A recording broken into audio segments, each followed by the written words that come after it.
GM에 이어서 포드도 16조 원 가량의 전기차 투자를 미뤘다고 합니다. 10월 26일 포드는 전기차 수요 둔화를 감안해서 미국 내 배터리 공장 건설 등에 120억 달러, 하나로 16조 원 규모의 전기차 관련 투자를 연기할 것이라고 밝혔습니다. 포드는 10월 26일 3분기 실적 발표를 하면서 전기차 사업부인 포드가 13억 달러, 하나로 1조 7천억 원 규모의 손실을 입었다고 밝히면서 전기차 투자 연기를 발표한 것입니다. 사실 최근 전미 자동차 노동조합 UAW 파업으로 인해서 GM과 포드의 손실이 눈덩이처럼 불어나면서 울며 겨자 먹기로 노조와 임금 인상 합의를 할 수밖에 없었는데요. 전 세계적으로 전기차 가격 전쟁이 벌어지고 있는 와중에 규모의 경제를 통해서 원가를 낮추어야 함에도 불구하고 오히려 전기차 투자를 연기하면서 시대를 거슬러 가고 있는 것입니다. 포드뿐만이 아니라 GM과 폭스바겐 등 글로벌 완성차 업체들도 잇따라서 전기차 투자 계획을 연기하거나 취소하고 있습니다. 고금리와 경기 침체, 흑연 같은 중국 핵심 원자재 수출 통제 등 여러 가지 악재를 동시에 맞닥뜨린 업체들이 어쩔 수 없이 생존 전략을 변경하게 된 것입니다. 내연기관보다 부품 수가 적은 전기차로의 전환이 근로자들의 고용에 악영향을 준다는 비판이 커지는 것도 이와 같은 움직임의 원인이기도 한데요. 신생 전기차 업체들이 기존 내연기관차 업체들보다 전기차 생산에서 유리한 부분이 바로 이 노동조합, 고용과 관련된 부분입니다.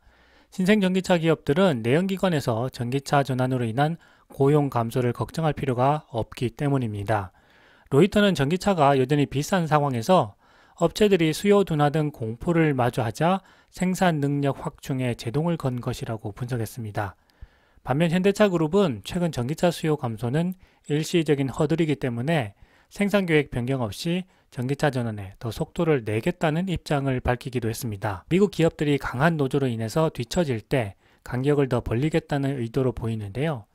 기업이 성장하는 단계는 선형이 아니라 다른 기업이 무너질 때 폭발적으로 성장하는 단계적 모습을 보인다는 점을 잘 기억할 필요가 있다고 생각합니다. 이렇게 글로벌 완성차 업체들이 전기차 전환을 연기하게 된 또 다른 원인에는 테슬라가 멕시코 공장 건설 시점을 다시 고려해 보겠다고 밝힌 데 있기도 합니다.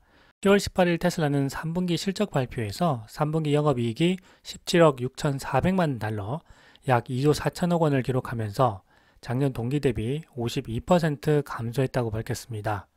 올해 치열한 치킨 게임으로 인해서 작년에 17%가 넘던 영업이익률은 올해 3분기 7.6%로 급감했습니다.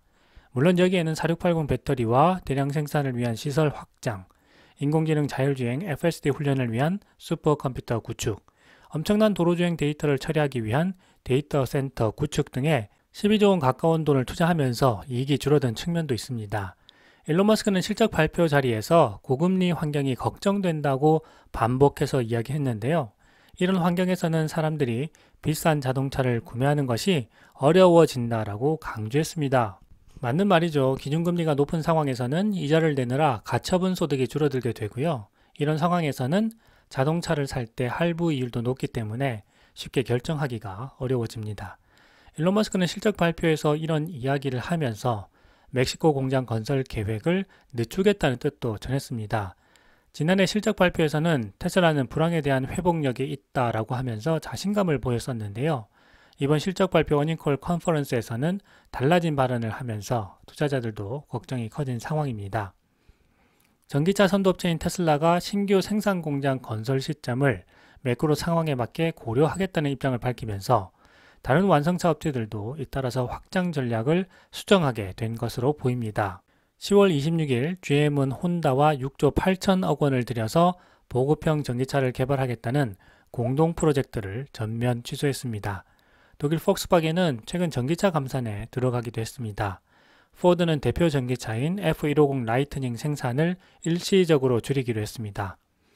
전기차 기업들의 상황이 많이 어려운 상황입니다. 실제 일론 머스크가 이야기한 대로 최대 자동차 시장인 미국에서 여러 가지 부정적인 신호가 감지되고 있기도 합니다. 미국 신차 구매 금리는 연초 6.9%에서 지난달 7.4%까지 올랐고요. 연체율도 대폭 상승했습니다. 신용평가사 피치에 따르면 지난달 미국 자동차 담보 대출자 중에서 60일 이상 연차한 사람의 비율이 30년 만에 최고치인 6.11%를 기록했다고 합니다. 이런 상황이다 보니 미국과 유럽 정치권에서는 전기차 전환이 일자리를 감소시킨다는 비판이 거세지고 있는 것입니다.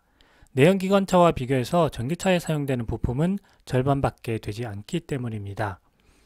지난달 영국은 내연기관차 판매 금지 시기를 2035년으로 늦춘다고 발표했습니다. 반면에 3분기 호실적을 발표한 현대차 그룹은 별도의 전략 수정 없이 전기차 전환을 서두르겠다는 입장을 밝혔습니다. 서강현 현대차 기획재경본부장 부사장은 10월 26일 실적 발표에서 최근 수요 둔화를 잠깐의 허들이라고 언급하면서 보수적으로 생산 기일이나 개발을 늦추는 것은 생각하지 않는다고 했습니다. 지난해 전기차 37만 5천 대를 판매한 현대차 그룹은 2026년 전기차 194만 대를 판매한다는 계획을 가지고 있습니다. 하지만 여러 가지 우려들이 있기도 합니다. 메리츠 증권에 따르면 현대차의 3분기 미국 내 월평균 딜러 인센티브 지급액은 2,343달러로 전년 동기 대비 435%나 인상되었고 2분기 대비로는 50%나 상승했습니다. 비용이 그만큼 늘어났다는 이야기입니다. 프랑스, 이탈리아 등 유럽에서도 비유럽 업체의 전기차 보조금을 줄이는 개정안이 추진되고 있어서 인센티브 지급이 늘어날 가능성도 있습니다. 이 경우에 현대차 이익이 줄어드는 구조이기 때문에 판매 차질 등 부정적 전망도 나오고 있습니다. 하지만 결국 고금리 정책도 한계가 있기 때문에 거시경제 매크로 변화를 잘 분석하고 극복해낸다면 이 시기를 성장의 발판으로 삼을 수 있을 것입니다. 기업의 성장은 다른 기업들이 무너질 때 폭발적으로 일어난다는 말을 잘 기억할 필요가 있습니다. 전미자동차 노조 UAW가 GM 스프링힐 공장으로 파업을 확대한다고 합니다. 포드와 스텔란티스는 UAW와 잠정 합의에 도달해서 현재 노조원들이 공장에 복귀하고 있는 상황인데요. GM은 테네시주 스프링힐 공장으로 파업이 오히려 확대되고 있다고 합니다. 스프링힐 공장은 GM의 최대 자동차 생산 시설입니다. 이 공장에서 캐딜락 XT5를 비롯해서 XT6, 리릭, GMC 아카디아를 생산하고 있습니다. 쉐보레와 GMC, 캐딜락 트럭용 엔진도 이 공장에서 생산되고 있습니다. 파업이 GM의 테네시주 스프링힐 공장으로 확대되면 GM으로서는 정말 큰 타격이 아닐 수 없는데요. 스프링힐 공장 직원이 4,000명 추가로 파업에 참여하게 돼서 전체적으로는 2만 명의 노동자가 파업에 참여하게 되었습니다. 파업의 여파는 여러 곳으로 향해 가고 있는데요. 미주리주 공장과 미시간주 랜싱 델타 타운식 공장, 그리고 텍사스 엘링턴 공장 등의 생산에도 영향을 끼치게 되었습니다. 미국 전역 18개 부품 유통센터도 파업의 영향을 받는다고 합니다.